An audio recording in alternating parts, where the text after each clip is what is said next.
TBS 아침 저널 임시 진행자 정경윤 선임 기자입니다. 오늘 2부 시간에는 국민의힘 의원을 초대했습니다. 소장파로 불리고 있는 분이죠. 소장파라면 상당히 좀 어리다는 뜻인데 김소희 의원님 나오십니다. 안녕하십니까? 네, 반갑습니다. 소장파면 상당히 연소한 분이시군요. 연소자. 네, 그 3040 의원들과 친해지고 싶은. 네, 3040은 아니지만 네, 친해지고 싶은. 아니지만. 네, 초선 의원이시고. 네. 자, 의원님께서는 사실 원내 부대표였지 않습니까? 네, 추경호 대표 때부터 쭉였습니다. 근데 대선 끝나자마자 네. 내려놓으셨어요. 네. 원내대표는 14명인데. 네. 그래서 저는 그 당시에는 이렇게 생각했어요. 많은 분들이 이제 책임을 지고 이 보직을 맡고 계신 분들이 연쇄 이제 사퇴를 할 것이다 했는데 또 그게 별로 그렇게 안 했어요. 그렇게 안 되더라고요. 그게 좀 약간. 의원님만 지금 나홀로 사퇴한 겁니까? 아니 결과적으로 네. 그날 저희가 이제 선거 방송 보고 어쨌든 큰 표 차이로 졌잖아요. 네. 졌으면 저는 원내 지도부에서 사퇴를 하신다고 먼저 나올 줄 알았어요. 그래서 마음의 준비를 하고 있었는데 6월 4일 당일날 의원총회도 안 열리더라고요. 예. 네, 그래서 이게 뭐지 하면서 이제 저는 저 나름대로 그냥 페이스북에 메시지 올리면서 사퇴를 하겠습니다라고 했고 그 다음날 의원총회 열리면서 권성동 대표가 사퇴를 하면서 자동적으로 다 사퇴가 된 거죠. 결국은 원내 지도부가 다 사퇴를 했는데 뭐 실은 이제 저 아시는 것처럼 저희 경선 과정이 비정상적이었잖아요. 논란이 많았습니다. 그래서 비정상적인 경선 과정을 거치면서 그때도 이제 원내지도부 사퇴하라는 얘기가 좀 있었는데 전 원내대표님 사퇴하라는 얘기가 있었는데 저는 그때는 이제 선거를 앞두고 있어서 그거는 아니다. 선거를 치르고 나서 그 결과를 가지고 판단을 받아야 된다라고 해서 그때는 목소리를 안 냈는데 선거 결과가 나왔는데도 목소리가 안 나와서 이건 아니다 싶어가지고 네 던졌습니다. 네. 잘하신 겁니다, 사실. 예, 지금 대선에 진 당은 항상 과거에도 그랬습니다. 상당히 그렇죠. 혼란스럽고 네. 그다음에 이제 지도 체제 개편 어제도 이제 의원총회 때 보니까 김용태 비상대책위원장이 여러 가지 이제 제안을 했습니다만 당신의 거취부터 빨리 결론을 내라 이렇게 얘기한 분도 있고 전당대회 빨리 열자. 그리고 탄핵 반대 당론을 철회하자. 그래서 투표하자 그랬는데 또 이것도 반대하고요. 일부 의원에서는. 그러니까 어제 결론이 안 난 거예요, 어제? 안 났고요. 네. 그러니까 그 기자님 말씀 주신 것처럼 이제 보통 이게 대선에 지고 나면 다 사퇴하는 분위기니까 그렇죠. 그때 비대위원들도 그날 다 사퇴를 했어요. 김용태 비대위원장만 빼고. 그래서 의원들이 너는 왜 사퇴 안 하냐. 전원 다 책임지고 사퇴하는 게 그게 정치적 책임을 지는 거 아니냐라고 그렇게 의견을 주신 분도 계시지만 저는 좀 생각이 좀 달랐거든요. 김용태 비대위원장 5월 15일 날 취임했어요. 그 김문수 후보가 되면서 젊은 사람으로 하겠다고. 그래서 지금 보시면 한 달도 안 됐고요. 그리고 그 비정상적인 경선 과정에서 나 홀로 반대를 했고 그리고 경선 과정 진행되는 거 보시면 아시겠지만 대통령과의 절연을 좀 이끌어냈고 명부인에 대해 사과도 했고 여러 가지 진짜 국민의 눈높이에 맞춰서 뭔가 메시지를 계속 냈었어 가지고 그런 메시지에 대해서 수도권에 대해서 저는 반응이 좋았다고 생각을 합니다. 네. 그래서 저런 방식으로 개혁을 좀 계속 해가줬으면 좋겠다 했는데 끝나고 나서 다 사퇴를 하라니까 조금 아쉬운 마음이 있었거든요. 그럼에도 불구하고 끝까지 버티더라고요. 그래서 저는 그럼 응원을 해야겠다 이런 생각을 좀 했고 그래서 지난주 의총 때랑 그 의총 이후에 지금 일요일 날 기자회견 했잖아요. 맞아요. 기자회견 반향이 어마어마했습니다. 네. 그 기자회견 내용을 가지고 어제 의총이 5시간 이상 열린 것도 실은 금요일 의총과 어제 의총이 달랐던 거는 기자회견 때 5가지 개혁 방안을 냈기 때문에 어제 의총이 활발했던 거라고 저는 생각을 하고 그 5가지 개혁 방안에 대해서 이제 전당대회냐 비대위냐 그 부분만 빼놓고 저는 4가지 부분에는 다 동의를 하거든요. 다 동의합니다. 그리고 그 일요일 날 그 기자회견 내용 나온 이후에 정말 많은 분들한테 연락 받았어요. 그래 국민의힘이 이렇게 바뀌면 그래도 좀 정말 좋을 거고 앞으로 희망이 있을 것 같아. 그런 얘기를 문자를 많이 받았거든요. 그러면 그 대선 후보 교체 시도가 있었잖아요. 한덕수 후보로. 그거를 당무감사를 하자고 했는데 적절하지 않다라는데 동의를 했다는데 당무감사로 하는 거는?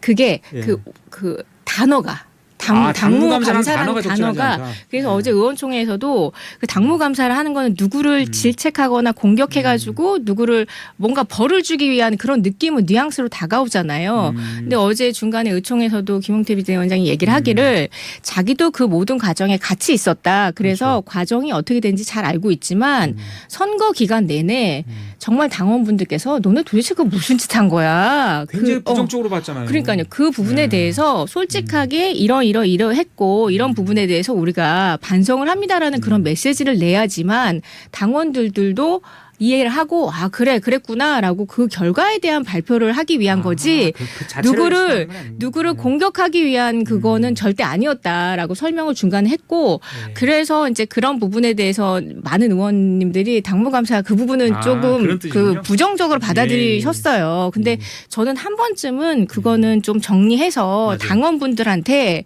솔직히 당원분들이 그 민주주의를 지켜주신 거잖아요. 그래서 그 당원분들한테 설명을 하는 절차는 반드시 있어야 된다라고 저는 생각을 하고. 궁금한 게 너무 많은 게 그 새벽에 한독수 후보가 과연 직접 등록을 했냐. 이런 얘기도 막 지금 나오니까. 그 안 했다는 대리인이 뉴스도 나오고. 맞냐고. 예, 그래서 뭐 기자들께서 다 지켜보고 있었는데 나타나지 않았다. 그렇죠. 그런 얘기도 있고. 그리고 이제 1시간만 새벽에 1시간만 준 그것도 이제 여러 가지로 문제가 있었죠. 그래서 그런 부분에 대해서 당원분들께 저희는 사죄하는 마음이 필요합니다. 사죄하고 이런 경과에 대한 보고를 하는 그런 과정들 그거는 뭐 기업에서도 그렇잖아요. 근데 공당에서 그 정도는 해야 된다라고 저는 생각을 하는데 이 부분은 지금 아직도 의원님들 사이에서 의견이 분분해서 어떤 절차로 가든 그게 당무감사 형식이든 아니든 간에 보고는 드려야 된다. 당원분들께 보고는 드려야 된다. 그렇게 생각을 하고 있었습니다. 지금 저한테 질문들이 많이 들어오고 있습니다. 사실. 왜냐하면 네. 김용태 위원장이 네. 사실은 이제 힘이 없어요. 그러니까 없다고 보고 맞아요. 친윤계가 여전히 지금 득세요. 보이지 않는 친윤도 많다. 그렇기 때문에 그리고 임기는 6월 30일까지인데 물론 이제 당원 당규 보면 6개월까지 연장할 수도 있어요. 있습니다. 있는데 어떻게 보십니까? 새로운 지도 어떤 지도부가 지금 필요한 겁니까? 김용태 위원장이 더 힘을 받아야 된다고 보십니까? 그럼? 저는 그 5가지 개혁안 어제 이제 전당대회하고 비대위 체제로 가야 되냐 그거에 대한 의견도 조금 분분하긴 했는데 어쨌든 비대위가 가든 전당대회로 가든 그게 얼마 안 걸릴 거예요. 1, 2개월일 거예요. 그리고 이제 6월 달까지가 원래 본인한테 보장된 임기인데 그것도 새로운 원내대표가 오면 그만둬라라고 하시는 분들도 계세요. 맞아요. 그런데 저는 그러면 그 개혁안이 진행이 안 될 것 같습니다. 그 개혁안을 보고 반가워하는 당원분들한테 그 개혁안대로 가겠습니다라는 메시지를 주려면 그 개혁안을 이어서 할 수 있는 원내대표가 오셔야 되고 아니면 김용태 위원장님 그거를 다 마치고 할 수 있도록 임기를 보장해 줘야 된다. 이런 의견도 어제 의원총회에서 많이 주셨어요. 그래서 그런 부분이 의견이 분분하기 때문에 지금 우려하신 대로 이제 계파 갈등 싸움에서 김용태 위원장이 힘이 없어서 질 수도 있다. 뭐 이렇게 그런 얘기가 있어요.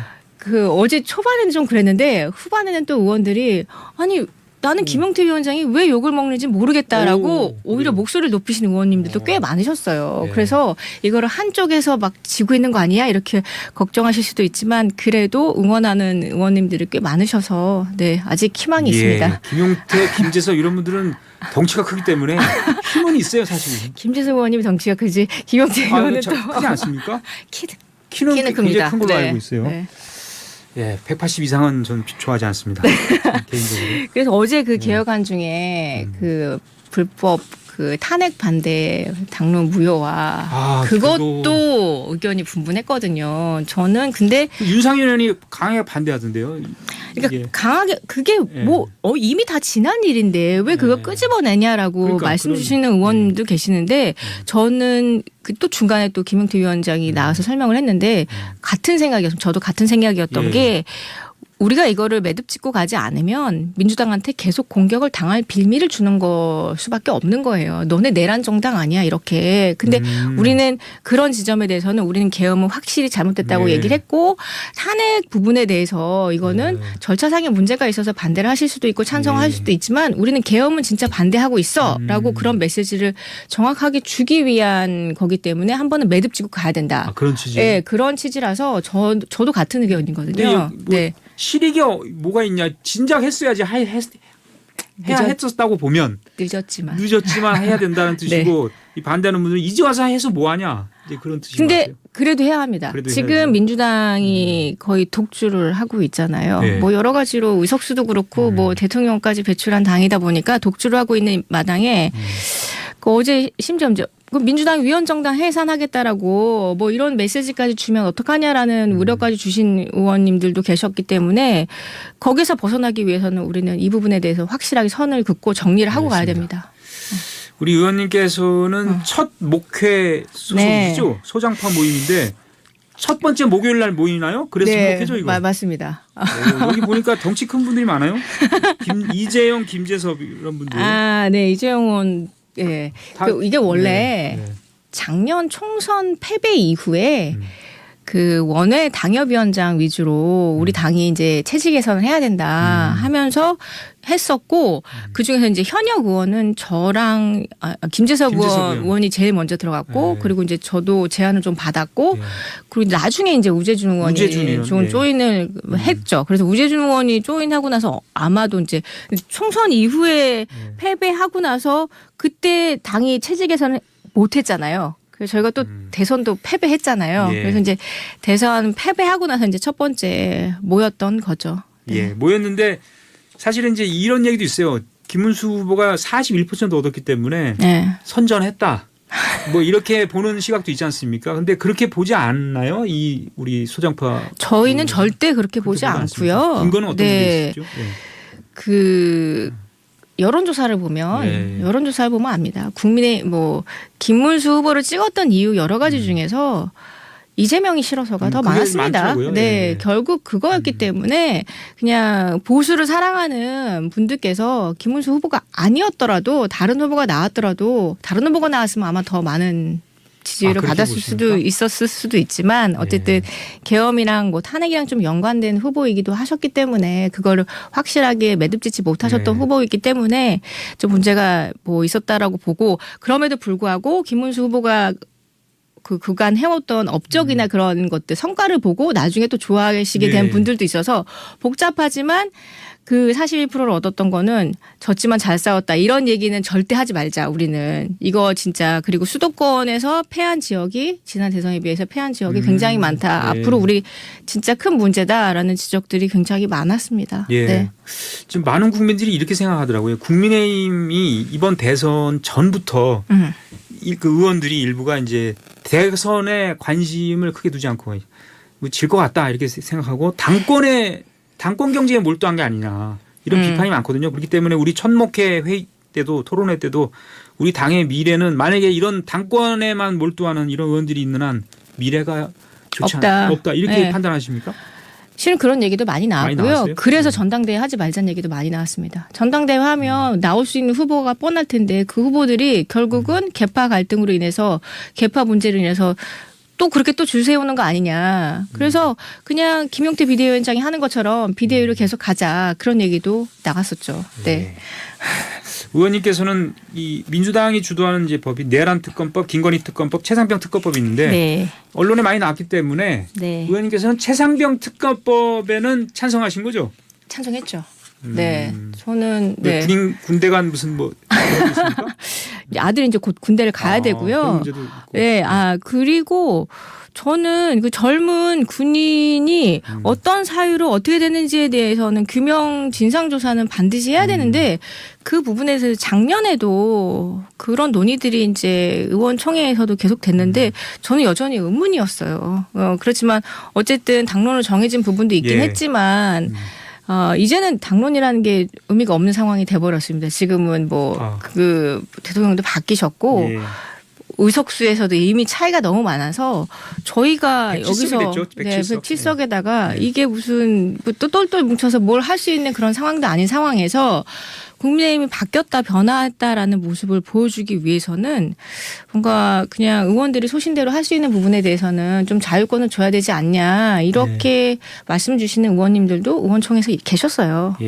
그리고 최상병 건에 대해서는 저는 뭐 어쨌든 사유가 책임을 져야 되는 분은 반드시 있어야 된다라고 생각을 하고 그 책임을 지는 분이 누구냐에 대해서는 이제 뭐 밝혀주시는 게 필요하죠. 네, 젊은 군인의 맞습니다. 목숨을 잃었는데 다 같은 생각이라고 생각합니다.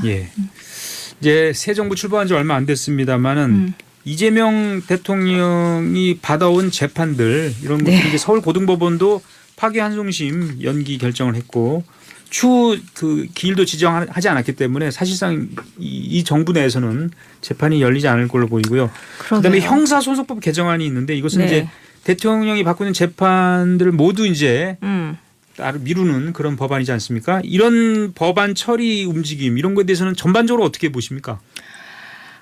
저희는 실은 한 가닥 희망을 18일 재판에 걸고 있었거든요. 그렇습니까? 네.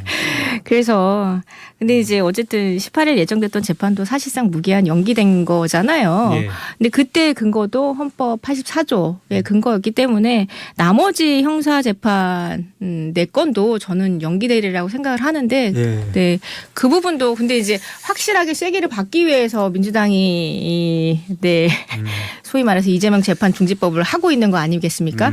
근데 이제 저희 생각에는 뭐 민주주의 정상적인 민주주의 국가에서 이렇게 특정인의 무죄를 위해서 이렇게 법안 발의를 하는 그런 나라가 있을까라는 그런 생각이 좀 듭니다. 아마도 아시는 것처럼 그 대선 끝나고 나서 투표하고 나서 출구조사할 때 이재명의 재판이 계속돼야 된다라는 여론이 64%였습니다. 네, 그거를 볼 때 국민들은 일단 민주주의, 법치주의 이런 부분에 대해서는 생각이 확고하신 것 같아요. 그래서 민주당이 계속 이렇게 법안 이러한 법안들을 밀어붙인다, 한 사람을 위한 법안을 밀어붙인다 하면은 결국 그 다 기록으로 남지 않겠습니까? 추후에 민주당한테 저는 5점으로 남을 거라고 생각을 합니다. 네, 알겠습니다. 이런 법안들은 화제를 좀 바꿔보겠습니다. 시간 문제도 있고 해서 의원께서는 이제 기후변화센터 사무총장 출신이시지 않습니까?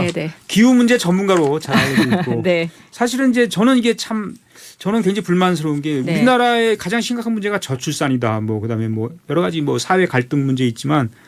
사실은 기후 문제가 굉장히 심각합니다. 사실 저는 그 피부로 느끼고 있어요.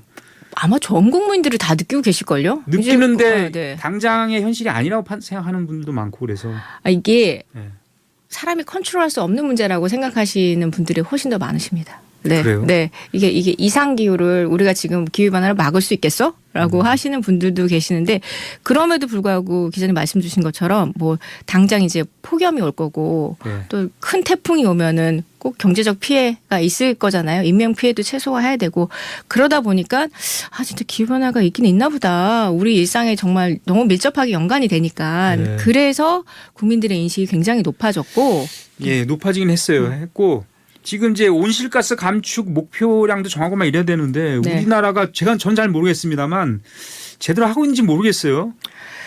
실은 뭐 윤석열 정부 때도 제대로 하긴 했습니다. 네, 이제 그게 이제 그 전 문재인 정부 때 정해진 목표를 바꾸지는 않았어요. 바꾸지는 않았고, 근데 그 목표를 달성할 수 있느냐 여부는 그게 이제 리더십에 달린 문제죠. 근데 온실가스 감축은 아시는 것처럼 에너지 문제랑 연결이 된 건데.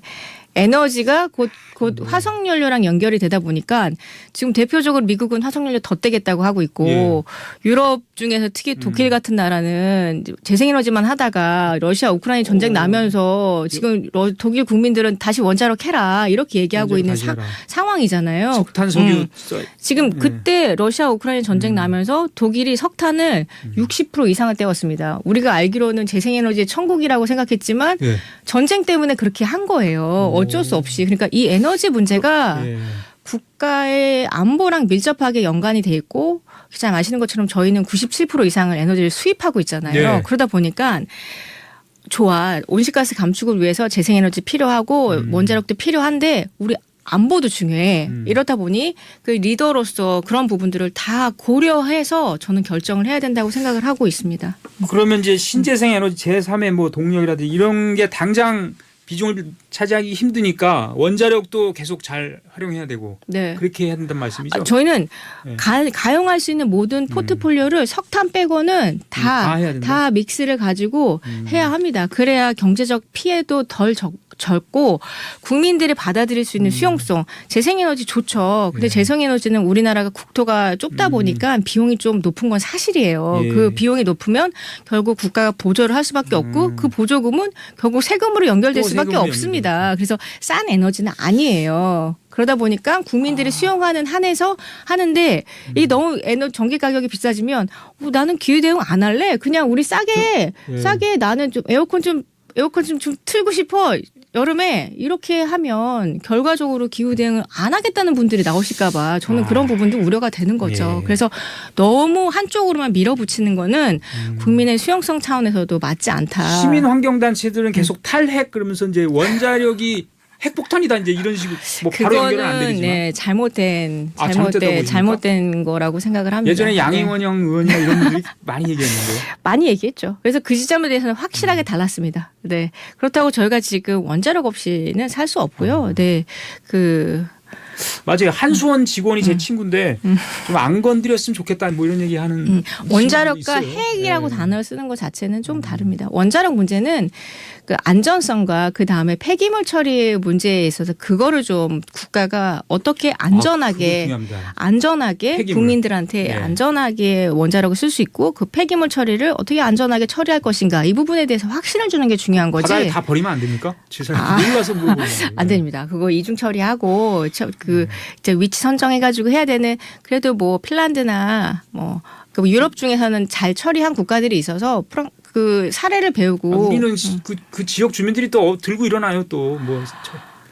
그래도 그러니까 선택의 시간이 와야 되고 그런 부분에 있어서 사회적 대화를 통해서 충분하게 설명을 해야 된다고 생각합니다. 저는 이게 국민들이 반대할 거야라고 해서 정부가 얘기를 안 하는 건 더 이상 안 된다고 봅니다. 그래도 국민들도 이제 알 만큼 아셨기 때문에. 네. 저 어렸을 때 정신병원 옆에 살았는데요. 뭐 집에 가끔씩 환자 들어오는 거 외에는 불편한 거 없었습니다. 오픈을 해놓고 그 국민들이 선택을 하실 수 있게끔 그렇게 하는 게 저는 맞다고 봅니다. 기후 에너지부가 필요하다 이렇게 보세요?